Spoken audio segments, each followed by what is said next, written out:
Greetings and welcome to another model building workshop. I'm Mr. Allen and I'm coming to you from my basement workshop here in Providence, Rhode Island on behalf of the Community Libraries of Providence. And I'm just going to follow up on this kit here. This is the Italeri, just going to short it to Panzer 38T, the Czechoslovakian tank that was taken into service by the German Army during World War II. And it's the old Italeri kit from the 70s, as I mentioned in the previous episode. So today I'm going to talk about the marking options of this kit. And you can see I've got one here. Actually, what I had done with this one is I had cleaned up an old kit that I had built a long time ago, and because the markings are starting to come apart, and I decided it was time to give it a kind of a rehab and put some new markings on it. So I opted to go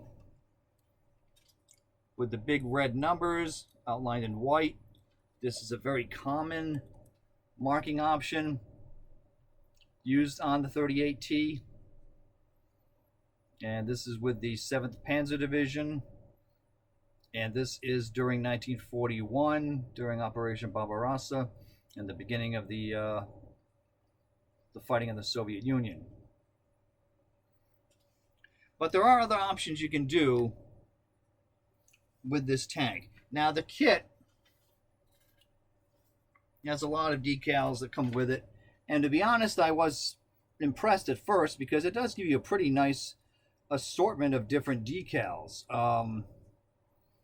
In some units that you don't see often in model kits. If you built a lot of model tanks, you're going to notice certain Panzer divisions or certain units tend to be popular, shall we say, with the model company. Companies that are out there, and I think it's for a number of reasons. I think one, sorry, a bit humid today. You can probably hear my dehumidifier going. It's rather soupy out.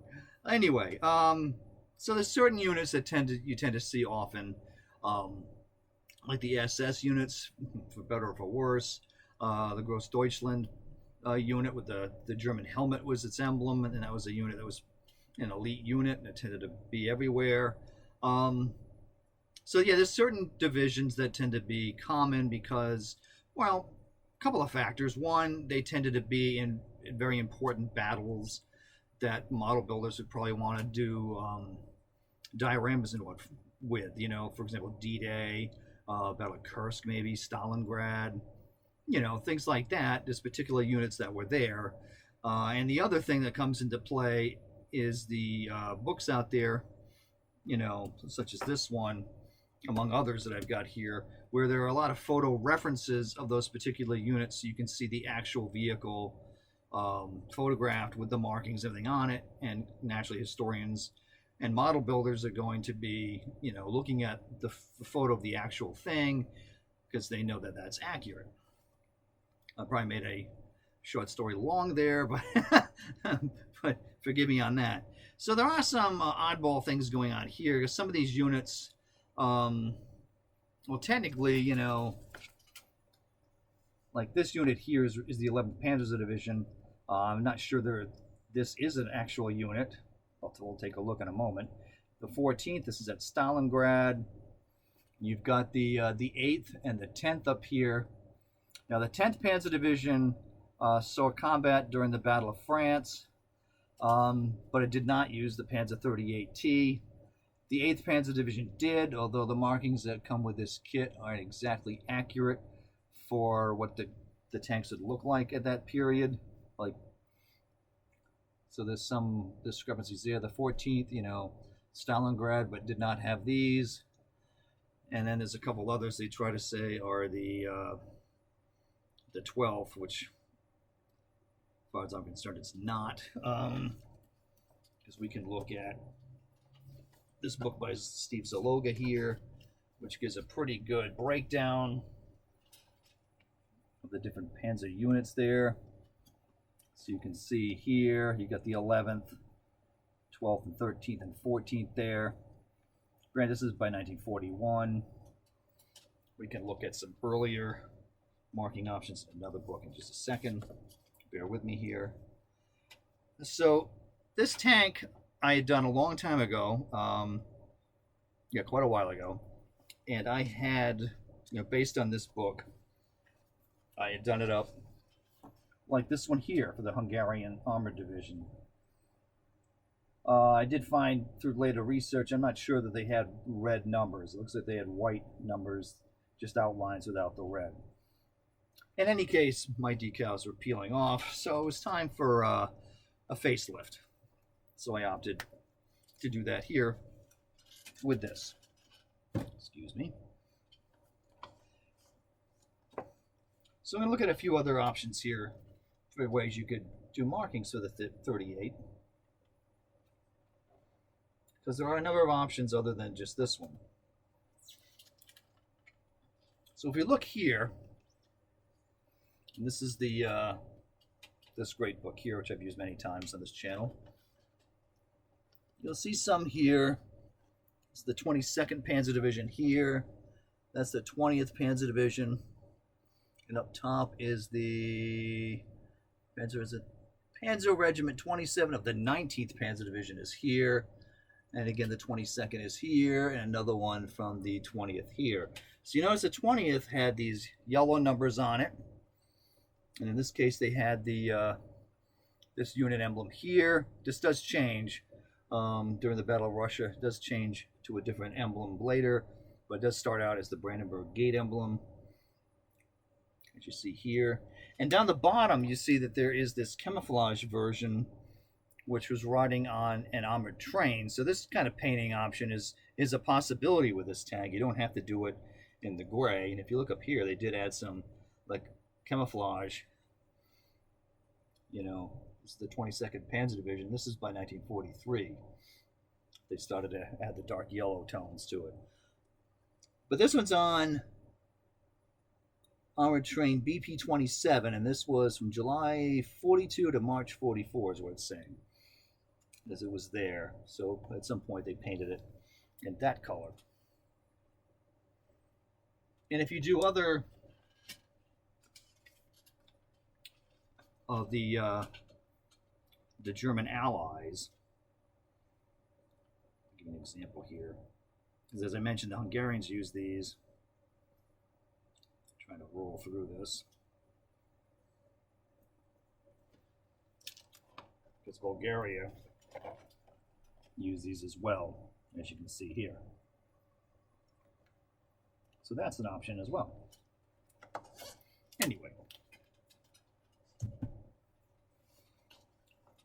But there's a lot of different sources you can find. Like I had this old Militaria magazine. This is a French magazine, kind of more like a book. It's in French language, but the photos are fantastic in this book. And so the artwork, let me see if I can find. This thing marked now, I can't find it. Oh, here we go. So you can see the red numbers there.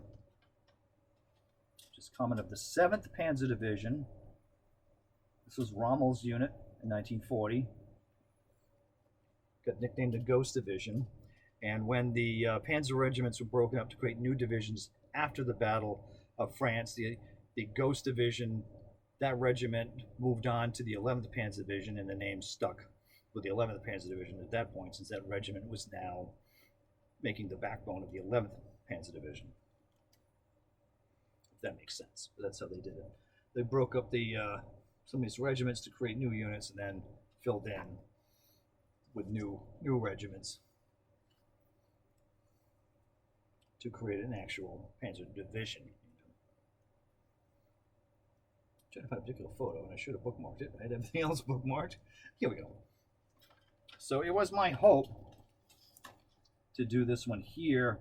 This is 7th Panzer Division in the Battle of France 1940. You'll see that there's an emblem there, which is basically like an upside down Y with some dots. I did have a decal sheet with that, but it turned out that that decal sheet was shot. I'd had it for a long time, and it just didn't make it. So I ended up using a decal sheet I had from Tamiya with the red numbers, and it worked fine. But it's all about reference materials, because if you get some good reference materials to use, now granted I happen to have a lot of books, but I'm a librarian, it's kind of goes with the territory. You know, but you can certainly look for some good sources online as well. And this is another great book here, the Wehrmacht Panzer Divisions. There you have others to the set with the SS and so forth, other units. And this has got a wealth of information in here. So this shows you a few different vehicles. Try to carefully do this. Now they're the 20th Panzer Division, but they are representing two different regiments within the 20th Panzer Division, so there's some differences in how they use the numbers. There's the yellow numbers and white numbers here, and there's the red and white. Now the red and white one is, you know, Panzer Regiment 21. Actually, all of these are Panzer. No, one of those Panzer Regiment 25. I'm sorry. And they're different for different time periods. And it also mentions what units had these. So here it mentions that the 7th, 8th, 12th, and 19th Panzer Divisions did have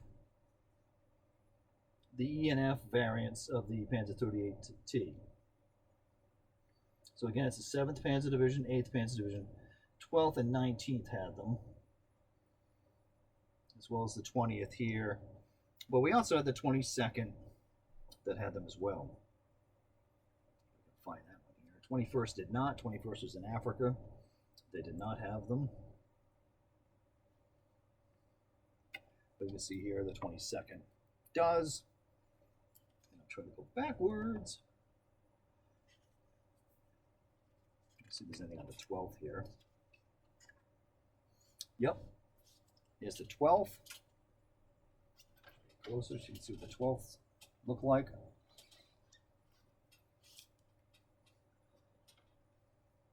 It's a small yellow number. The 11th did not use them. The 10th, as I mentioned, did not. Let me get back to the 8th and the 7th here. Here's the 8th. Whoops.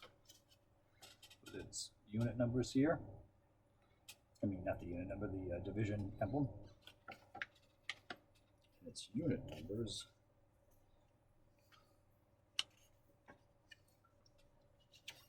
They tend to look like this in yellow. And last but not least,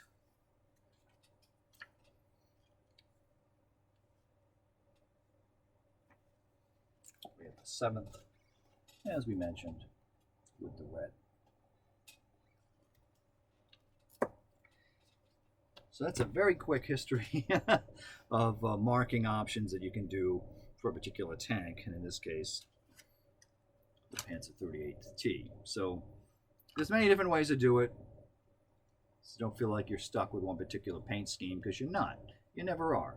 There's always another option. There's always something you can look up and discover out there. Just see, you know, what kind of options do I have with this kit?